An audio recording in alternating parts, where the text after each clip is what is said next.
him $300,000 plus another 100K something for sanction fees, right? They ain't gonna tell me I ain't even apologize. Like, who the fuck you think I am? Boy, you better slap your fucking self. Ain't paying your ass shit. Fuck you talking about pay you $300,000. What makes you so motherfucking better than any other sanctioned bodies? Huh? Answer that question. The boxing world woke up to another reminder that in this sport, power doesn't always live in the ring. It often lives in boardrooms, conventions, and sanctioning fees. Terence "Bud" Crawford, one of the most respected pound-for-pound fighters of his generation, has officially been stripped of his WBC title, and the decision has ignited yet another firestorm about money, control, and what championship belts really mean in modern boxing. The announcement came during the WBC's annual convention, where President Mauricio Sulaiman calmly addressed the issue, insisting there were no hard feelings toward Crawford. According to Sulaiman, this was simply a business decision, one rooted in rules and obligations that apply to everyone, superstars included. But outside that convention hall, many fans and analysts aren't buying the peaceful tone. Because when one of the sport's biggest names loses a belt over money rather than a fight, controversy is inevitable. At the heart of the issue is a sanctioning fee. Of his titles because he didn't pay a fee back to the World Boxing Confederation or whatever it is for $300,000. So they stripped his title because he didn't pay them. Crawford, who moved up to 168 pounds for his blockbuster fight against Canelo Alvarez, reportedly earned around $50 million for that bout. Because he didn't pay a fee, that would be akin to the Los Angeles Dodgers, whether you're a Dodger fan or not, having won a grueling 7-game World Series in one of the greatest Game 7s of all time. The WBC's standard rule is a 3% sanctioning fee, which would have been far higher. However, the WBC reduced that fee to $300,000, roughly 0.6% of Crawford's reported purse. Despite the reduction, Crawford chose not to pay. That decision alone was enough for the WBC to vacate his title, a move confirmed publicly by Sulaiman, who stated that Crawford made his choice and the WBC simply enforced its rules.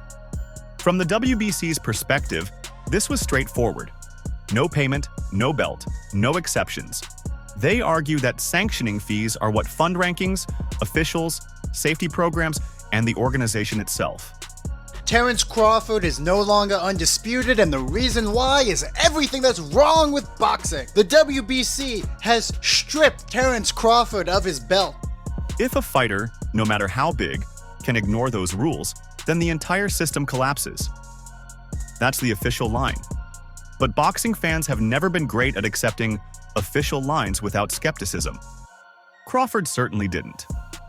Within hours, he took to social media, unloading his frustration directly at the WBC and its president.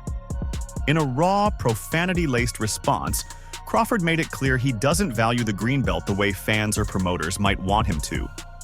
To him, the belt isn't legacy, it's leverage. And leverage, he suggested, shouldn't cost hundreds of thousands of dollars, especially after fighters have already given everything in the ring. His message was blunt. Take the belt because it doesn't define him. That response alone split the boxing community right down the middle. On one side, supporters argue that Crawford is standing up to a system many believe is broken. Sanctioning bodies don't train fighters, they don't take punches, they don't bleed. Yet they profit massively from boxers' labor. From this viewpoint, Crawford refusing to pay isn't arrogance, it's resistance. It's a statement that greatness shouldn't come with a receipt attached. On the other side, critics argue that rules are rules. Plenty of fighters, many far less wealthy than Crawford, pay their sanctioning fees without complaint. Some even call Crawford hypocritical, pointing out that he accepted belts and the prestige that came with them, but balked when it was time to meet the financial obligation that accompanies that recognition. To them, this wasn't rebellion, it was entitlement. The controversy deepened when reports emerged that Crawford had paid fees to other sanctioning bodies, including the WBA, IBF, and WBO, while refusing the WBC's terms. That detail raised a new question. Was this really about principle, or was it personal? Some believe there's more going on beneath the surface. The WBC has often been criticized for selective enforcement of rules, mandatory challengers being delayed, or certain stars receiving favorable treatment. So when Suleiman insists that Crawford's case was handled strictly by the book, skeptics wonder why the book seems flexible in other situations. Timing also matters. Crawford's leap to super middleweight and his high-profile bout with Canelo was already controversial. Many questioned whether he truly earned a title opportunity at 168 without first establishing himself in the division. For critics, the stripping feels like a delayed correction, almost as if the WBC was never fully comfortable with Crawford holding that belt in the first place. Adding fuel to the fire, the WBC has now ordered a fight between contenders Hamza Shiraz and Christian Mbili to crown a new champion. This immediately reframes the narrative. Suddenly, the belt moves on without Crawford, as if his presence was temporary, a rental rather than a reign. To some fans, that makes the belt look cheap. To others, it restores legitimacy. Then comes the biggest, most dangerous question of all. Was Terence Crawford ever truly undisputed at 168 pounds if he never paid for the WBC belt? That debate has exploded across boxing media. Some argue that winning in the ring is the only thing that should matter. Crawford fought, he won, and titles should reflect performance, not invoices. Others counter that undisputed has a specific definition, one that includes formal recognition by all four major sanctioning bodies. If that recognition was never fully finalized, then the label itself becomes questionable, and that's where this situation becomes bigger than Crawford. This isn't just about one fighter and one belt. It's about the power structure of boxing. Fighters generate revenue. Sanctioning bodies supply the validation. Promoters control access. When one piece of that triangle pushes back, the entire system shakes. Crawford stripping away the illusion that belts are sacred threatens a long-standing narrative in boxing. Because if fans start believing that titles are optional, or worse, purchasable, then the prestige of championships erodes. At the same time, if sanctioning bodies appear more interested in fees than fairness, they risk losing credibility altogether. Mauricio Suleiman insists there's no bitterness, no animosity, just business.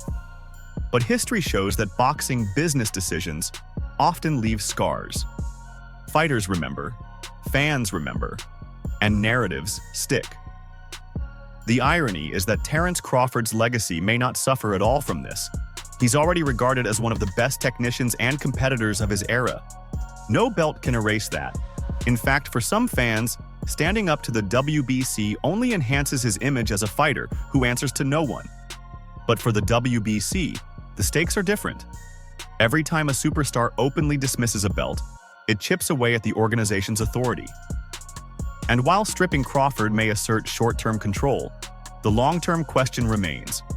What happens when more fighters decide the belts aren't worth the price? In the end, this controversy leaves boxing with more questions than answers. Is the sport governed by competition or contracts? Are champions defined by victories or validations? And in a world where fighters are finally realizing their market value, how long can sanctioning bodies maintain their grip without adaptation? Terence Crawford has made his stance clear. The belt didn't define him. The WBC has made its stance clear too. Pay the fee or walk away. What's unclear is who really wins when these battles never reach the ring. Because once again, boxing's loudest punches weren't thrown under the lights, but behind closed doors. Please tell us what you think in the comments. Like, share, and subscribe for more news.